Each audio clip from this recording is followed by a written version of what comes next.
दोस्तों चलो एक और क्वेश्चन डिस्कस करते हैं जो कि CSE 2015 में आया था। पहले हम क्वेश्चन पढ़ लेते हैं एक बार कि which of the following is not explicitly stated in the constitution of India but followed as a convention. अब देख लो, एक्सप्लिसिटली का मतलब भी तुमको बताना चाहिए, मतलब एकदम पूरी तरीके से बताया नहीं गया है कैटेगराइज करके कि हाँ कि वही है कि ना, चोर हो पर सीधा बोलेंगे नहीं, ठीक है, पर तुम हो, उस टाइप का कि पूरी तरीके से बताया नहीं गया, सीधे सीधे नहीं बताया गया कि तुमको करना है, पर करना है। पुलिस बोलेगी तुमको कि you have to follow covid guidelines, तो तुमको करनी है, अगर नहीं करोगे तो डंडा पड़ेगा, सीधी सीधी बात है, पर सीधे बोलेंगे नहीं। तो in the constitution of India but followed as a convention, पर उसको फॉलो किया जाता है एज अ कन्वेंशन कि हाँ वो किया ही जाएगा, पर उसको बताया नहीं गया सीधे सीधे। पहला ऑप्शन पढ़ते हैं, the finance minister is to be the member of the lower house. Lower house मतलब लोकसभा। अच्छा, वित्त मंत्री क्या बोला गया है कि लोअर हाउस का मेंबर होने का मतलब कंपलसरी है कि वो मेंबर होना चाहिए लोअर हाउस का। पहली बात, फाइनेंस मिनिस्टर की बात ही छोड़ दीजिए, मतलब कोई भी मिनिस्टर होने के लिए even it is not even compulsory to be the member of the parliament. जैसे आपने सुना होगा कि कोई, जैसे अब मान लीजिए अभी वेस्ट बंगाल में क्या है, ममता जी हैं, अभी तो वो इलेक्टेड मेंबर भी नहीं है, पर क्या है वो CM बन जा रही हैं, ठीक है। तो इवन फाइनेंस मिनिस्टर के लिए क्या है कि आपको कोई क्वालिफिकेशन क्या चाहिए, आप मिनिस्टर बन सकते हो पर 6 महीने बाद आपको इलेक्ट करना होगा। तो ये कोई कंपलसरी नहीं है, आप राज्यसभा का भी मेंबर मंत्री बन सकता है और लोकसभा का भी बन सकता है। आप एग्जाम्पल ले लो मनमोहन सिंह जी का, वो हमारे प्राइम मिनिस्टर थे but he was a member from Rajya Sabha, ठीक है। तो पहला ऑप्शन हमारा हो गया गलत।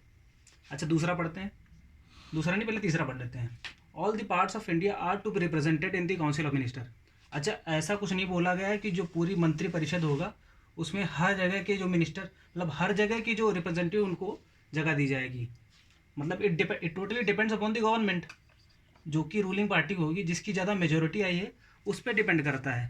अब हो सकता है कि कोई एक पर्टिकुलर स्टेट हो जहाँ पे जो गवर्नमेंट बना रही हो वहाँ पे उसकी सीट ही ना आई हो, तो उसका रिप्रेजेंटेशन कैसे होगा। तो this is also not right. अच्छा, चौथा पढ़ लेते हैं कि in the event of both the president and vice president demitting office simultaneously before the end of the tenure, मतलब उनके टेन्योर से पहले उनको क्या कर रहे हैं, मतलब अपना ऑफिस छोड़ दे रहे हैं, कौन, प्रेसिडेंट और वाइस प्रेसिडेंट। तो क्या होगा, the speaker of the Lok Sabha of the parliament will associate officiate as the president.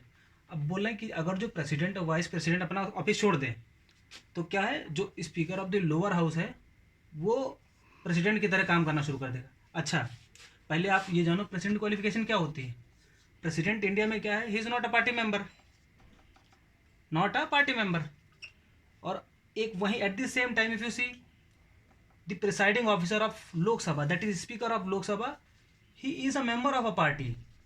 अभी आज देख लो, इस टाइम पे देख लो, करंटली ओम बिरला जी हैं जो, वो क्या, he is a member of BJP, ठीक है, पर वो मेंबर हैं बीजेपी के और वो स्पीकर हैं।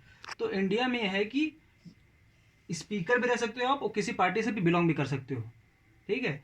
पर और इंडिया में एक एक कैरेक्टरिस्टिक है कि प्रेसिडेंट जो है वो किसी पार्टी का नहीं होगा। तो यहीं से गलत हो गया। आप थोड़ा सा लॉजिक लगा दो कि प्रेसिडेंट जो पार्टी का नहीं होगा, पर क्या स्पीकर तो पार्टी का होता है, तो ये भी हमारा गलत है। और अब आते हैं आंसर पे अपने। अब 3 गलत है तो ये सही होगा, पर इसको एक्सप्लेन कर देता हूँ मैं कि जो प्राइम मिनिस्टर होगा, जो प्रधानमंत्री होगा, has to resign if he loses the majority in the lower house. मतलब लोकसभा में अगर जो प्रधानमंत्री हमारे कॉन्फिडेंस और रादर से मेजोरिटी, मतलब जो विनिंग सीट हैं, अगर उनको ना मिले, मेजोरिटी साबित ना कर पाएँ, तो उनको रिज़ाइन करना पड़ेगा। और ये कई बार हुआ है, आपने देखा होगा। क्या कहते हैं, अटल बिहारी जी की गवर्नमेंट जब आई थी 1996 में, क्या हुआ था, उनकी सरकार गिर गई थी क्योंकि वो मेजोरिटी सिद्ध नहीं कर पाए थे। उसके पहले भी क्या कहते हैं, जनता गवर्नमेंट की जनता पार्टी की जो गवर्नमेंट थी, उन्होंने भी अपनी मेजोरिटी सिद्ध नहीं कर पाए थे, तो इसकी वजह से उनकी सरकार गिर गई थी। सरकार गिरने का मतलब क्या, प्रधानमंत्री को रिज़ाइन करना पड़ेगा। वो प्रधानमंत्री रिज़ाइन कर देता है किसी पार्टी का तो वो सरकार गिर जाती है। तो हमारा आंसर जो है वो होगा बी।